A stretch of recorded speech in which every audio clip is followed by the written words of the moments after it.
Assalamualaikum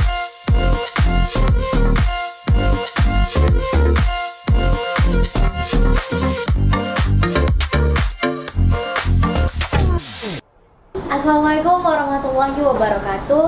Halo Sobat Pongpong, kembali lagi bersama saya di Caster Podcastnya Teropong. Di podcast kali ini kita akan berbincang tentang tokoh-tokoh, komunitas, dan mahasiswa berprestasi. Sobat Pongpong, kali ini kita akan membahas tentang Lomba Musabaqah Tilawatil Quran atau yang biasa disingkat sebagai MTQ, dan pemilihan mahasiswa berprestasi atau Pilmapres, di mana lomba MTQ dan Pilmapres ini dimenangkan oleh mahasiswa berprestasi tingkat nasional bahkan tingkat PTMA se-Indonesia di Universitas Muhammadiyah Sumatera Utara. Nah, Sobat Pongpong pasti penasaran kan? Kali ini kembali lagi bersama saya Ozifa Akhtar Chameli, dan bersama bintang tamu kita tentunya dari teman kita yaitu Muhammad Khairul Fahmi, mahasiswa dari Fakultas Keguruan dan Ilmu Pendidikan FKIP Universitas Muhammadiyah Sumatera Utara. Hai. Halo. Halo. Nah, bincang-bincang santai aja nih ya Bang. Kan menangin Pilmapres nih tentang MTQ ya. Pertanyaan pertamanya nih, kalau boleh tahu nih Bang, apa sih yang menjadi dorongan Abang dalam mengikuti kegiatan lomba MTQ ini dan pemilihan Pilmapres? Ada niat atau tujuan lain nggak selain selain mengikuti lomba? Ada nggak tujuan lainnya selain lomba gitu? Baik, jadi untuk mengawali jawaban daripada pertanyaan ini, dalam setiap mengikuti sebuah perlombaan, tentu kemenangan itu menjadi tolak ukur utama kita. Ya, siapa sih yang mau juara satu? Nah, jadi ya sebagai seorang mahasiswa yang juga kita dituntut untuk berprestasi dalam segala hal, maka dalam event lomba apapun itu yang kita ikuti, mungkin dalam konteks ini MTQ yang saya ikuti di Universitas Negeri Yogyakarta dan juga Pilmapres, mungkin dua ini merupakan dua kompetisi yang berbeda. Karena di MTQ Nasional UNY ya, kita katakan ya, di MTQ MN UNY ini hanya berfokus satu lomba. Lombanya itu hanya taktis kemarin 10 juz, dan alhamdulillah saya dapat juara 2. Sedangkan untuk Pilmapres ini, kalau bisa dibilang Pilmapres itu merupakan sebuah persiapan ajang kompetisi yang membutuhkan sebuah usaha yang keras. Karena apa? Untuk mencapai titik menjadi seorang mapres, baik di kalangan kampus, di kalangan PTMA, ataupun bahkan di kalangan L2 di wilayah, membutuhkan sebuah proses panjang. Karena komponen yang perlu kita kumpulkan untuk menjadi seorang mapres itu, pertama, kita harus mengumpulkan banyak sertifikat. Even itu sertifikat lomba, sertifikat conference, sertifikat kita volunteer atau pengabdian masyarakat, sertifikat kita buat buku atau buat jurnal, kita punya wirausaha, dan juga sertifikat organisasi gitu kan, dan hakil dan sebagainya. Nah, makanya biasanya ini seorang Pilmapres, saya juga ada mengenal beberapa mapres daripada beberapa univ di Indonesia ini, dan saya juga memang melihat tren mapres ini memang rata-rata mereka sudah mempersiapkan itu semua sedari maba, sedari mahasiswa baru, mereka sudah ikut lomba-lomba, mereka sudah ikut berbagai kegiatan.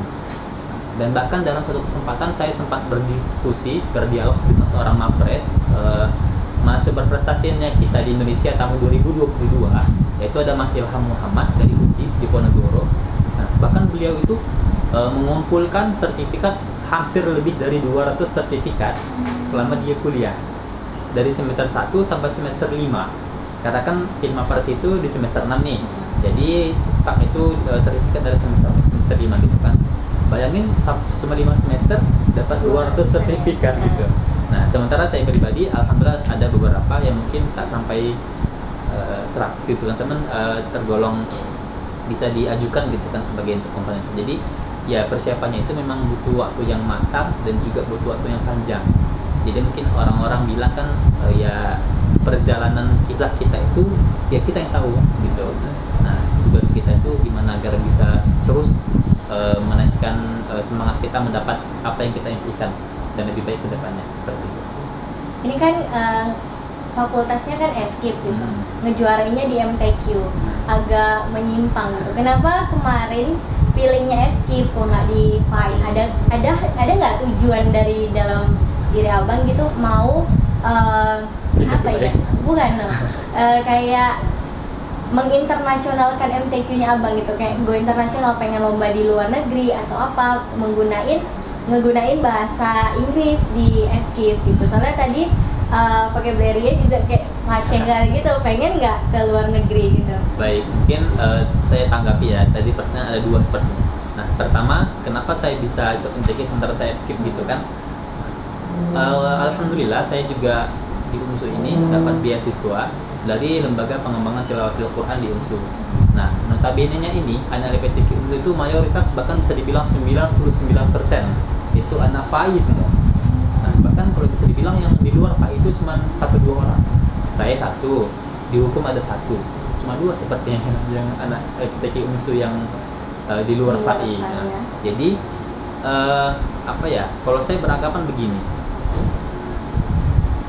kita sebagai seorang muslim itu kan Allah katakan kan wa bataghi fi ma atakallahu darul akhirah wa la tansa nasibaka minad dunya. Allah katakan bahwasanya aspek duniawi dan ukhrawi itu harus berjalan seimbang. Nah, mungkin problematika kita kenapa mungkin umat Islam ini mengalami kemunduran di bidang ekonomi, di bidang politik, di bidang apalagi ya, di bidang kedokteran, media. Karena kita umat Islam itu punya stigma, memang nggak salah agama Islam beruan, but when people put agama Islam in number one, mereka lupa dengan dunia.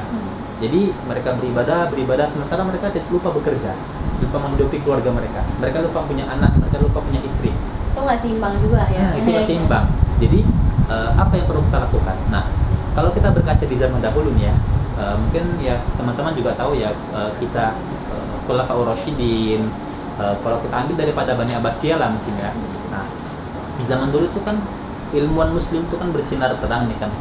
Jadi Ibnu Sina, kita tahu Ibnu Sina, Al-Khwarizmi, Al-Farabi, Ibnu Khaldun, mereka itu semua ilmuwan umum. Mereka ahli astronomi. Mereka bahkan Ibnu Sina itu kan ada kedokteran tuh, bapak kedokteran dunia bahkan dikenal, dengan Avicenna di barat dikenal. Dan juga ada Al-Khwarizmi, penemu Al-Jabar. Dan juga ada apa lagi, Al-Biruni, dia ahli astronomi juga. Al-Farabi, Ibnu Khaldun. Nah, mereka semua itu ahli-ahli di bidang apa? Di bidang umum. Namun mereka itu juga hafal Quran 30 juz. Mereka juga ahli fikih. Jadi mereka seimbang antara dua itu. Nah, mungkin itulah menyebabkan saya juga menjadi wadah ikut Lima Pers ini. Saya ingin menyuarakan kepada teman-teman semua yang mereka merasa punya basic agama yang mumpuni, jangan stuck kita tuh di zona nyaman. Alhamdulillah, saya juga ada ikut beberapa event internasional, kayak konferensi internasional dan juga ada lomba-lomba di internasional.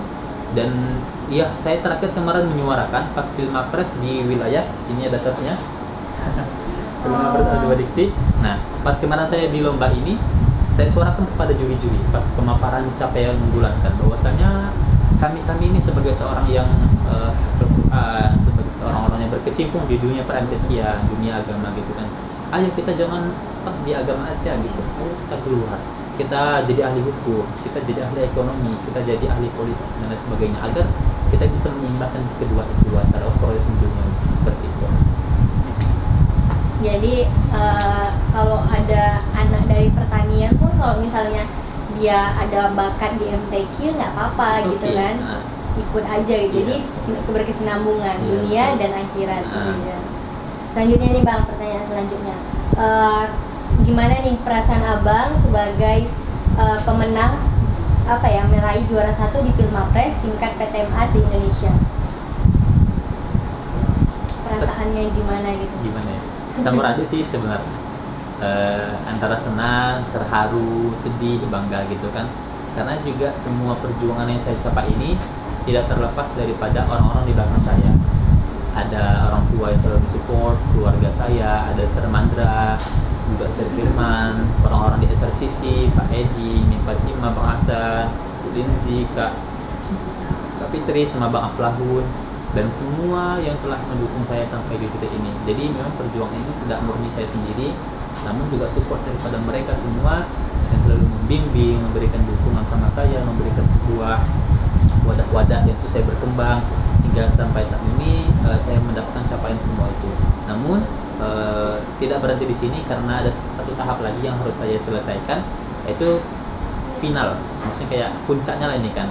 Tadi kalau Pilmapres tingkat PTMA Indonesia, kemudian yang kedua saya ke Pilmapres tingkat wilayah Sumatera Utara, yang dimana kala itu saya berlomba dengan USU, Unimed, yang mungkin notabene terkesan galak gitu, kan ambis-ambis banget gitu kan.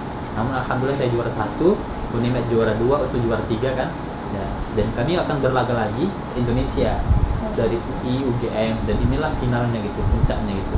Jadi saya juga mohon doa semoga dapat masuk ke 15 besar di tingkat nasional nantinya dan menjadi juara. Amin. Kita doain ya semua sobat caster, semoga bisa lanjut ke tahap yang selanjutnya. Nah, selanjutnya nih Bang, seberapa antusias sih UMSU terhadap Abang untuk mengikuti lomba MTQ ini? Baik, kalau untuk MTQ, untuk Pilmapres ya? Iya. Kalau MTQ sendiri, UMSU sangat mendukung, karena kan kita juga merupakan universitas yang notabene Islam gitu kan, Muhammadiyah gitu kan. Jadi ya setiap perlombaan keagamaan ya pasti didukung sih saya rasa, dan juga penghargaan yang diberikan kepada kita yang juara-juara di bidang Al-Quran pun juga diberikan secara terhormat gitu kan, dan juga kita pokoknya mereka memuliakan kita di sini karena kita juga ahli Al-Quran gitu kan, yang ada di UMSU. Jadi UMSU merupakan sebuah tempat platform yang sangat bagus bagi mahasiswa-mahasiswa di luar sana yang bingung kuliah di mana, ya di UMSU aja gitu. Jadi karena udah tersedia wadahnya. Iya, gitu, tersedia wadahnya bagi para pedoktori yang habis-habis gitu kan.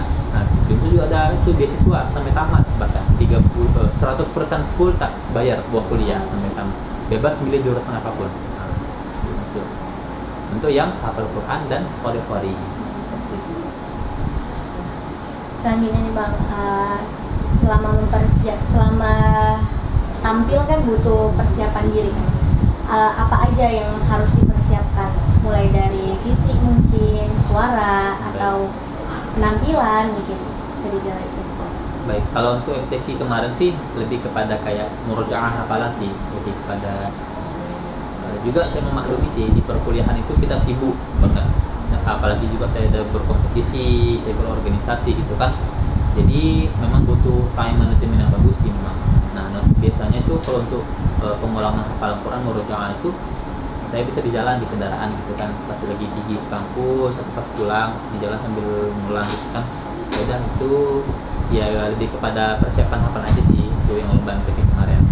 Namun kalau untuk lomba Pilmapres kemarin ini cukup berat persiapannya gitu, karena kita harus mempersiapkan presentasi bahasa Inggris gitu kan selama 10 menit, dan juga ada sesi kita tanya jawab, sesi discussion juga ada, jadi memang full English gitu kan.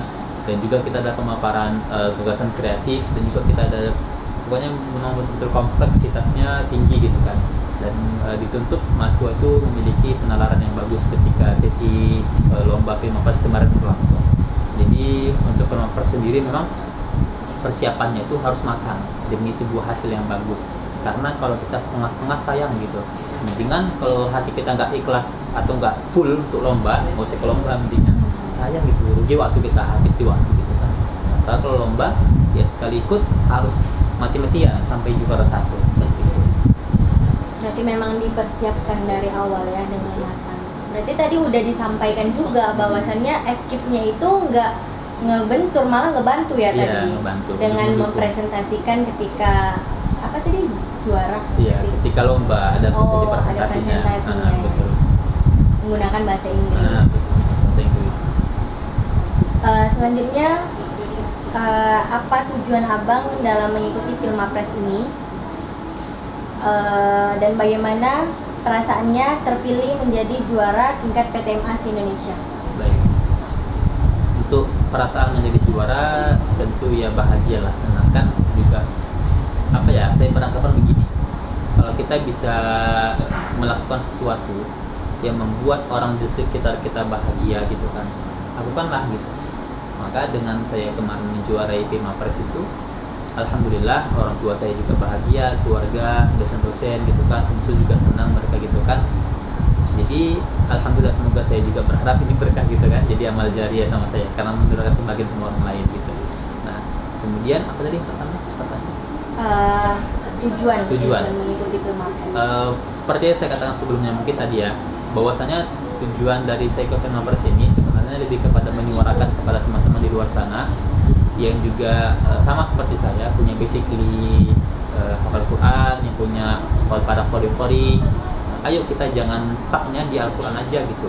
Nah, kalau kayak tadi kakak bilang kan, anak pertanian juga bisa tuh mereka berkontribusi di dunia pertanian, tapi juga berbasis Al-Quran. Nah, saya kemarin ada lihat ceramah Ustaz Adi Hidayat kan. Beliau bilang gini kayak bahwasanya seseorang yang mampu menginterpretasikan antara aspek duniawi dengan ukhrawi itu merupakan seseorang yang sangat eligible, sangat wow banget gitu kan. Karena gimana kita bisa dapat seorang dokter yang dia itu mampu memberikan penawaran obat kepada kliennya, tapi di samping itu juga dia bersolawat, kan itu jarang kita jumpai. Jarang ada juga orang-orang yang mampu meneliti tentang ilmu-ilmu tanah, ilmu-ilmu yang lain sebagainya, dan dia juga meneliti dari Al-Quran. Al-Quran itu kan scientific book ya, scientific book, merupakan kitab yang ilmiah. Karena apa? Kita kan dapat menemukan banyak realita ilmiah dalam kehidupan ini dari Al-Quran. Kita banyak penemuan kayak astronomi, kita lihat dalam surah Yasin.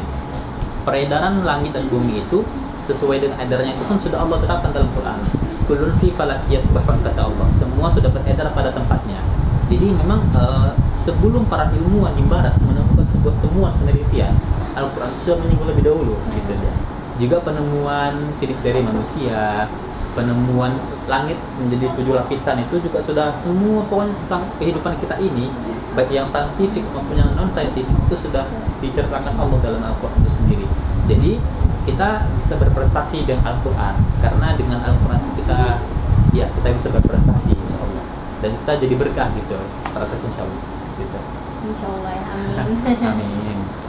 Yang terakhir ya Bang, boleh di-spill mungkin ya pesan dan kesan Abang untuk mahasiswa yang lain atau mereka-mereka yang lain yang takut mencoba dan sudah berpikir gagal duluan gitu. Sebelum mencoba udah berpikir gagal gitu. Padahal dari fakultas yang bukan FAI aja bisa menjadi juara 1 gitu. Apalagi mereka kan pasti punya peluang juga gitu. Iya. Namun mereka udah pesimis duluan gitu, udah takut gagal duluan. Itu pesan dan kesannya boleh disampaikan.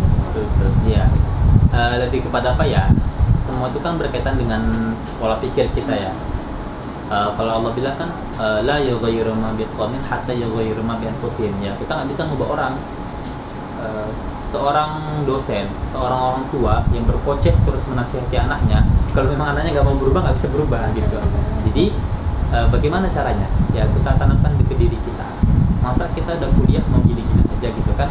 Kalau dulu SMA kita mungkin jarang belajar, atau SMA kita sering bolos sekolah atau lain sebagainya gitu kan, ya udah stop di SMA. Di kuliah itu jangan begitu lagi gitu kan, kayak ya udah kita upgrading diri. Nah, semakin kesini itu kita harus semakin memahami bahwasanya hidup itu berbicara mengenai penyesuaian diri. Kita tuh hidup harus bisa lebih baik daripada hari kemarin. Value diri yang kita bentuk itu akan membentuk branding kita. Branding inilah, personal branding ini yang akan membuat kita tuh dikenal oleh orang luar. Misalnya nih, si Fulan nih, ketika kita mendengar nama si Fulan, misalnya namanya si Ahmad, oh Ahmad tuh yang gini ya, nah berarti kan kita dikenal oleh orang tuh dengan branding seperti itu. Nah, apakah kita mau dikenal orang dengan branding yang buruk atau tidak? Itu semua tergantung kepada diri kita. Maka bentulah branding diri itu, bentulah value diri itu dengan menjadikan diri kita lebih baik lagi ke depannya. Terkait kegagalan, terkait ketakutan, penyesalan dan sebagainya itu, ya itulah ya masalah yang harus kita hadapi, yang harus kita lewati gitu kan. Masa gara-gara lubang yang sedikit kita tidak mau berjalan, nggak mau coba lagi gitu kan. Ya udah lewati aja semuanya itu, insya Allah Allah mudahkan jalan kita, insya Allah. Seperti itu, yakin aja. Nah, itu dia Sobat Pongpong, podcast kita kali ini seputar Musabaqah Tilawatil Quran 2023 dan pemilihan mahasiswa berprestasi tingkat PTMA se-Indonesia. Sekian podcast kali ini, sampai jumpa di podcast selanjutnya. Terima kasih, salam pers mahasiswa.